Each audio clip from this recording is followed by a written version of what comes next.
Hello everyone, my name is R N Shrivastava और आज के लेक्चर में हम मैग्नेटिज्म में सर्कुलर कॉइल से रिलेटेड क्वेश्चन देखेंगे। जैसा कि लास्ट लेक्चर में हमने करंट इनटू स्ट्रेट वायर की वजह से क्वेश्चंस देखे थे। सर्कुलर कॉइल देखेंगे, फिर हम एम्पियर सर्किटल लॉ डिस्कस करेंगे। अब पहले हमारा सर्कुलर कॉइल की वजह से अगर इसका रेडियस r है और इसमें करंट I फ्लो कर रहा है तो सेंटर पे मैग्नेटिक फील्ड कितना होता है, mu naught I upon 2r। यही अगर हमारे पास आर्क होता, सर्कुलर आर्क, थीटा एंगल अगर सबटेंड कर रहा है, इस सेंटर पे कितना होता, mu naught I upon 2r, theta upon 2r। इसका प्रूफ हम देख चुके थे। हमने कैसे देखा था, रिंग लिया था, रिंग की वजह से x डिस्टेंस पे मैग्नेटिक फील्ड ये एक्सियल पोजीशन पे कितनी आती है। अगर कोई भी करंट I फ्लो कर रहा है, मैग्नेटिक फील्ड आता है mu naught I r square by 2r square plus x square power 3/2। तो हम इन फॉर्मूला पे बेस्ड क्वेश्चंस को डील करेंगे। तो हम क्वेश्चन देखते हैं।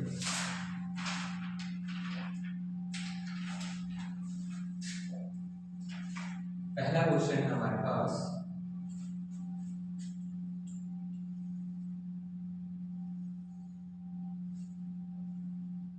ये हमारा करंट है, ये हमारा इस सर्कुलर लूप का सेंटर है। हमें magnetic field at centre find करना है। फाइंड कर लेंगे। इस सर्कल का आधा पार्ट ऊपर है, आधा पार्ट नीचे है। ये करंट क्या होगी, डिवाइड हो जाएगी दोनों। ये क्योंकि सेम वायर से बना हुआ है तो जितना इस पार्ट का रेजिस्टेंस होगा उतना ही इस पार्ट का रेजिस्टेंस होगा। अगर रेजिस्टेंस सेम है मतलब यहाँ पे करंट इक्वली डिवाइड हो जाएगी। अब इसकी वजह से मैग्नेटिक फील्ड सेंटर पे कैसे आएगी, करंट के डायरेक्शन में थंब रखा, जिस पॉइंट पे निकालना है वहां पे हमने फिंगर्स को पॉइंट किया तो पाम हमारा दे देगा डायरेक्शन ऑफ मैग्नेटिक फील्ड। तो पाम हमारा अंदर की तरफ आ रहा है, ऊपर वाले की वजह से अंदर की तरफ और नीचे वाले पार्ट की वजह से थंब रखा, फिंगर्स रखी और पॉइंट आ रहा बाहर की तरफ। मैग्नेटिक फील्ड पॉइंट कर रही है बाहर की तरफ। इसका मतलब पहली बात तो जितना ऊपर पार्ट की वजह से होगा मैग्नेटिक फील्ड, कितना एंगल सेपरेट कर रहा है 180 डिग्री, निकाल भी सकते हैं इस वाले फॉर्मूले से। उतने ही नीचे आ रहा बट डायरेक्शन अपोजिट है तो बी नेट कितना हो गया हमारे पास 0। अब हम सेकंड देख लेंगे।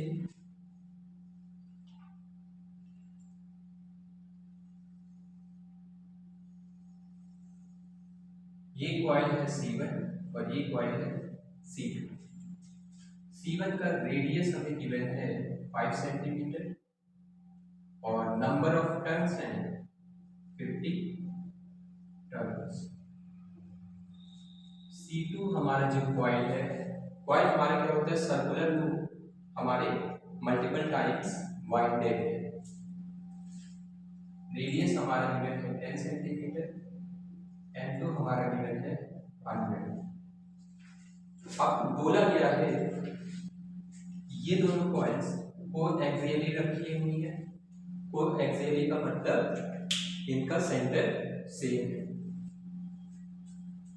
इनका सेंटर सेम है। अब आगे क्वेश्चन में क्या बोला है कि यहां पे हमें सेंटर पे मैग्नेटिक फील्ड निकालनी है। Find magnetic field at centre if current in each of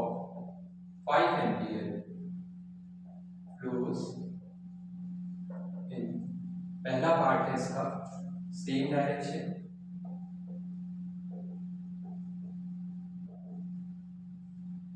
दूसरा है अपोजिट डायरेक्शन।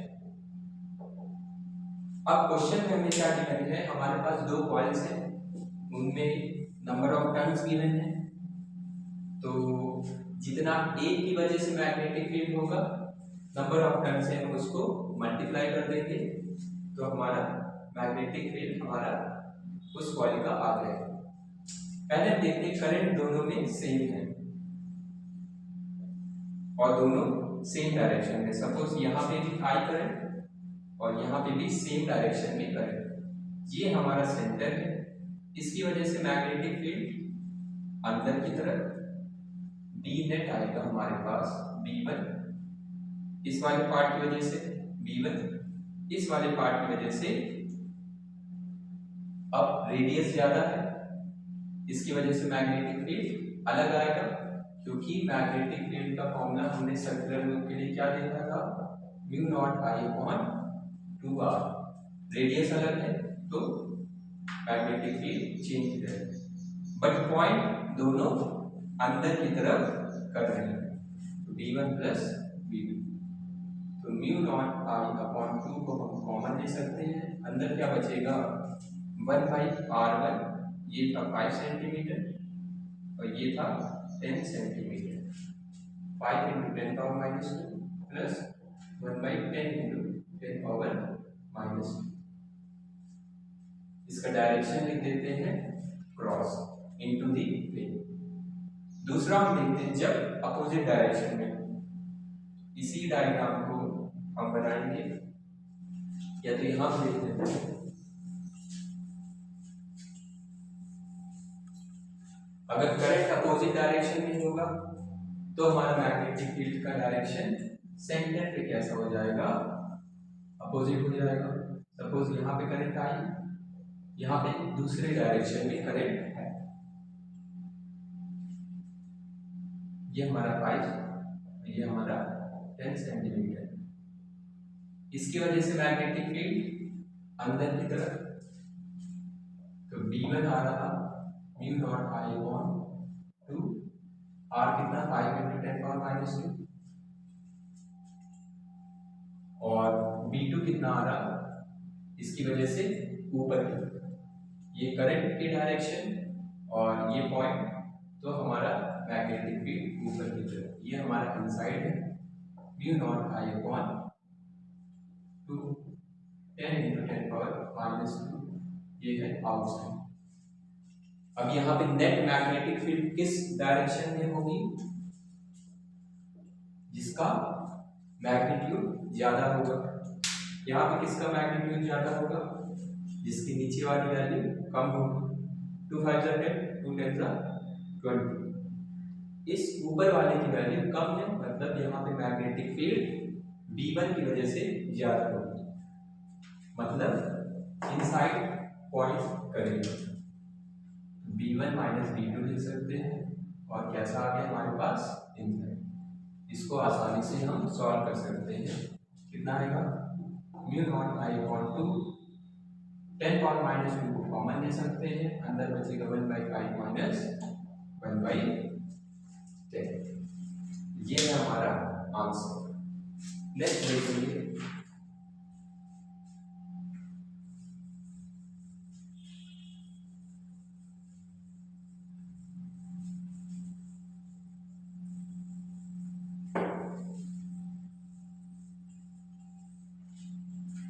अगर हमारे पास थर्ड क्वेश्चन है कि ये हमारा सर्कुलर आर्क है जिसपे करंट 5 एम्पियर फ्लो कर रहा है, हमें magnetic field at centre find करनी है, इसका रेडियस अगर 10 सेंटीमीटर है, ये तो सिंपल सा फॉर्मूला है, थीटा आर्क की वजह से, यहाँ पे थीटा कितना है 180 degree, mu naught I upon 2r, theta by 2 कितना आ जाएगा, म्यू नॉट 2 r की वैल्यू 10 × 10⁻², म्यू नॉट की भी वैल्यू पुट कर देते हैं 4 पाई इंटू 10⁻⁷। करंट कितना है 5 एम्पियर। थीटा की वैल्यू पाई अपॉन 2 पाई। पाई से पाई कैंसिल, 2 2 जा 4, 4 कैंसिल, ये आ गया 5 पाई इंटू 10⁻⁷। ये ऊपर जाएगा -7 + 2 -5 10 पावर, और ये 10 आएगा ऊपर -6 डेसिमल। तो ये हमारा सिंपल सा फॉर्मूला बेस्ड क्वेश्चन है।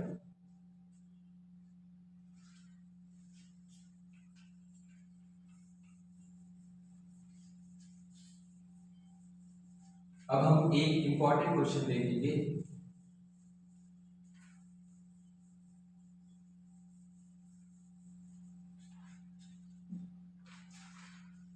फोर्थ क्वेश्चन है, हमारे पास सर्कुलर कॉइल है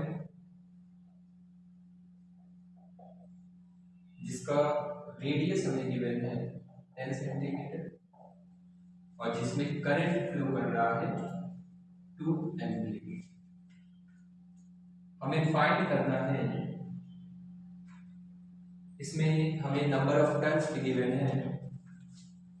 नंबर ऑफ टर्न्स है 200।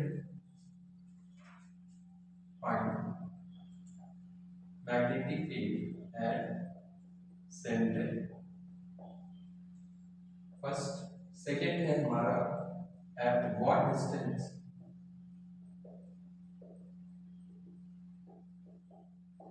magnetic field drops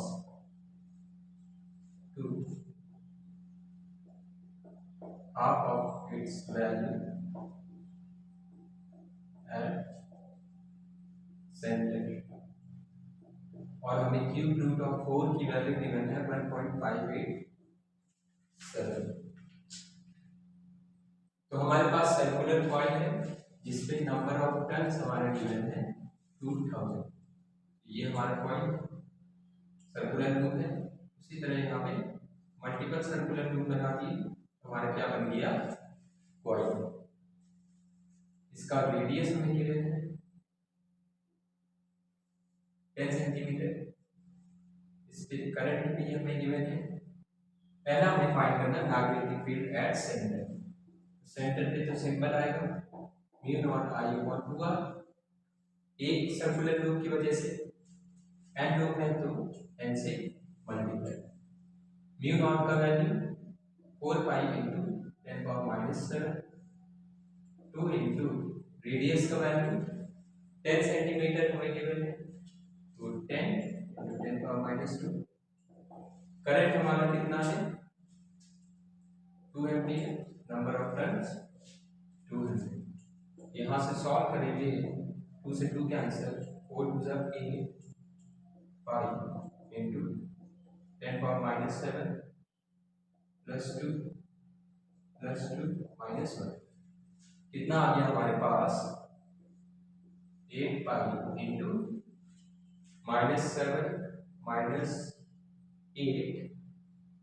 +4 10⁻⁻4 decimal. ये तो आ गया हमारा magnetic field at the centre. ये तो सिंपल। सेकेंड वाला हम देखेंगे। सेकेंड वाले में हमें क्या बोला गया है, किस डिस्टेंस पे मैग्नेटिक फील्ड हमारा हाफ हो जाएगा जो हमारा सेंटर पे वैल्यू है। तो अब हम इस लूप को ऐसा ना बना के ऐसा कुछ बना। अब हम पॉइंट को यहां पे भी दे सकते थे, तो हम वो केस को नहीं डिस्कस करेंगे। हमें सिर्फ अलोंग एक्सिस की पढ़ा है तो हम अलोंग एक्सियल पोजीशन की देंगे। तो मान लेते हैं x डिस्टेंस पे जो मैग्नेटिक फील्ड है p पर वो क्या हो गई है, जो सेंटर पे थी उसका हाफ हो गई। करंट हमारा I, इसका रेडियस r। अब हमारे ये रिंग जैसा दिख रहा है और इस पॉइंट पे मैग्नेटिक फील्ड हाफ हो गई। तो रिंग की वजह से एक्स डिस्टेंस पे मैग्नेटिक फील्ड कितना आता था, mu naught I R square by R square plus x square power 3/2, और नीचे हमारा 2 भी आता था। ये हमारा पावर में एन टर्म्स थे, एन से मल्टीप्लाई, सेंटर पे कितना था, mu naught I N upon 2 R, ऐसा कुछ आएगा। एक 2 से एक 2 कैंसिल, एन आई से N I cancel, mu naught से म्यू नॉट कैंसिल, आर हमने स्मॉल आर लिए है तो यहाँ पे भी स्मॉल आर लिखेंगे। अब हमारा हो गया R square upon R square plus x square power 3/2 1/2 का, ये आ गया हमारा 2r into R square 2r cube R square plus x square power 3/2। अब हम क्या करेंगे, इस पावर को इधर भेज देते हैं।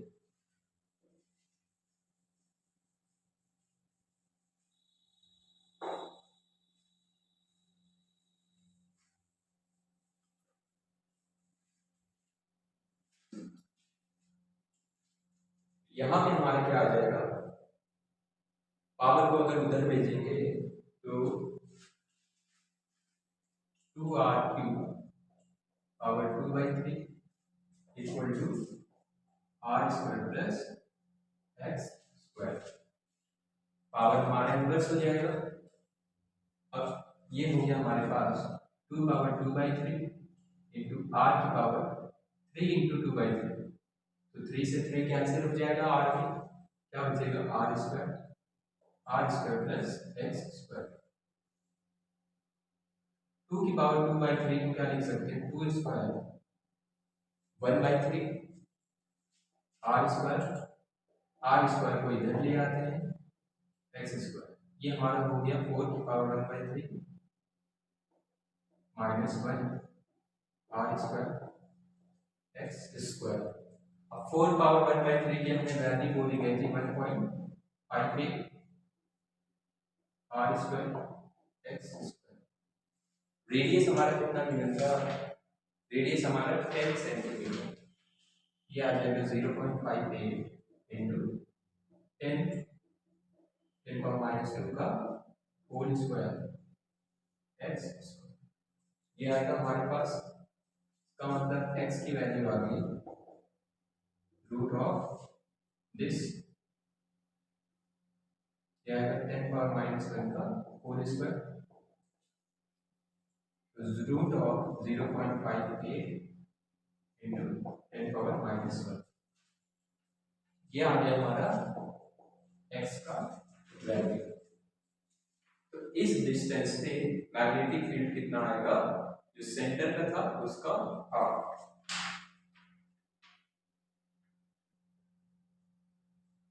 कि हमारे पास एक रिंग है,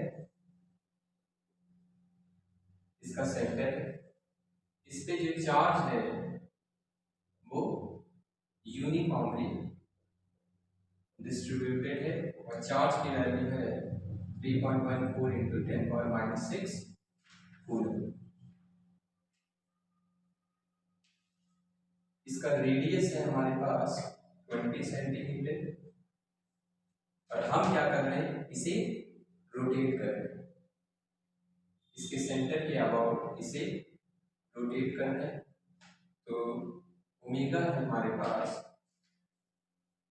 60 रेडियंस पर सेकेंड, इसको घुमा रहे सेंटर के अबाउट। हमें फाइंड करना है ratio of E comma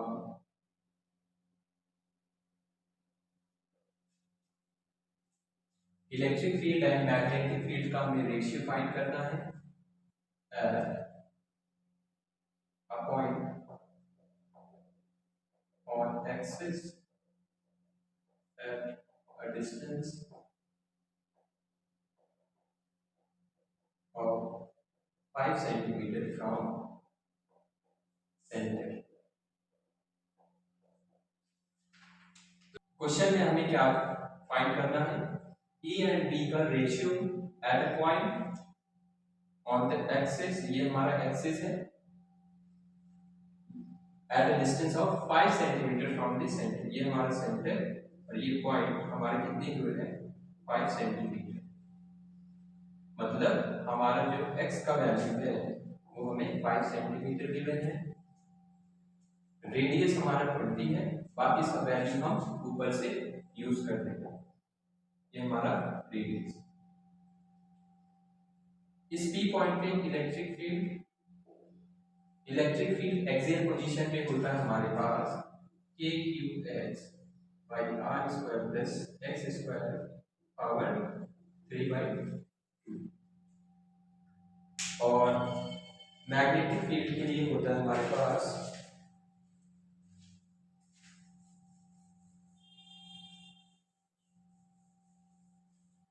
magnetic field का हमने देखा था mu naught R square by R square plus x square power 3/2।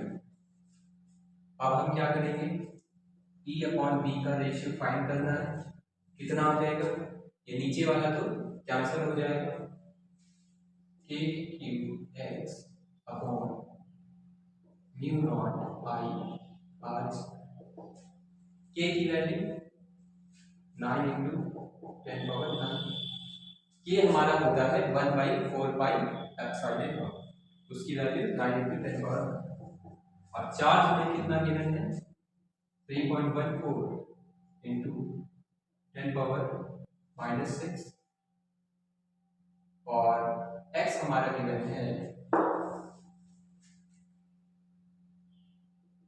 9 into 10⁻9, 3.14 into 10⁻6, x हमारा गिवन है 5 सेंटीमीटर, म्यू नॉट की वैल्यू 4 पाई इंटू 10⁻⁻7। करंट अब कैसे निकालेंगे, हमने करंट नहीं निकाला है, करंट को कैसे निकाल सकते हैं ये हमें देखना है। रेडियस हमारा कितना है, पहली बात तो 20 सेंटीमीटर, 20 इंटू 10⁻⁻2 का होल स्क्वायर। करंट के लिए, करंट हमारा क्या होता है, rate of flow of charge. अभी चार्ज रिवॉल्व कर रहा है कांस्टेंट एंगुलर वेलोसिटी से, तो t की जगह हम टाइम पीरियड पुट कर सकते हैं q/t। टाइम पीरियड का फॉर्मूला 2 पाई/ओमेगा, तो यहां से करंट कितना आ गया q ओमेगा अपॉन 2 पाई। तो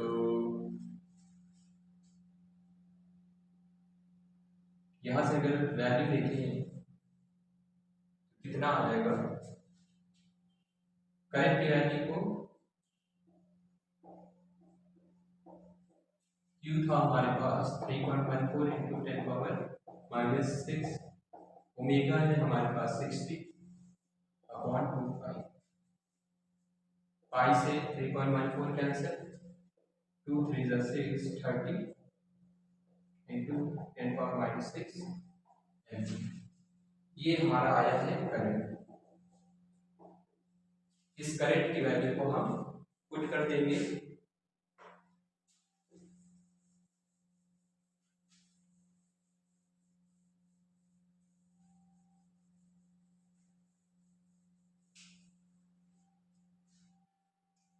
यहाँ पे, देख लेते हैं हमारा क्या क्या कैंसिल हो जाएगा।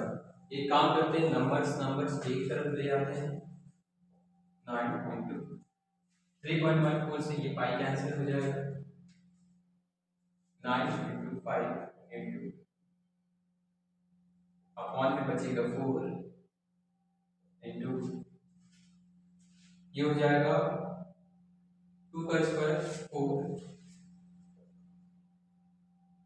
और यहाँ पे क्या बचेगा हमारे पास 10⁻⁻10, मतलब 10⁻- स्क्वायर है तो 10⁻⁻2, नीचे हमारा 7 है 10⁻⁻7, ऊपर आता है 10⁻⁹ -6 -2 8 -6 एंड -2 -8। नीचे हमारा करंट बचा, करंट की वैल्यू पुट कर देंगे 30 × 10⁻⁻6। तो थोड़ा लेंथी कैलकुलेशन है। 5 6 30, 3 2 6, 3 3 9। ऊपर आ गया 3/4, 4 2 16, 2 32 into 10 power 9 minus 8 1 minus 7 minus 2 minus 9 plus 9, ये भी ऊपर जाएगा +6। ये आ गया हमारा E/B का रेशियो। इसको काट सकते हैं, 3 1 3, 3 10 30, 10 पावर 9 1 10, 60 minus 1 10 पावर 15। ये आएगा हमारा E/B का रेशियो 10 पावर 15। तो हमारे पास अगर कोई चार्ज है Q और वो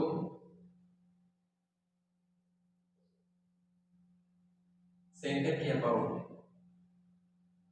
रिवॉल्व कर रहा है ओमेगा से, कोई चार्ज है Q, वो सेंटर के अबाउट ओमेगा से रिवॉल्व कर रहा है, तो हमारे यहाँ पे करंट कितना आएगा Q/T। कितना टाइम लगेगा करंट हमारा,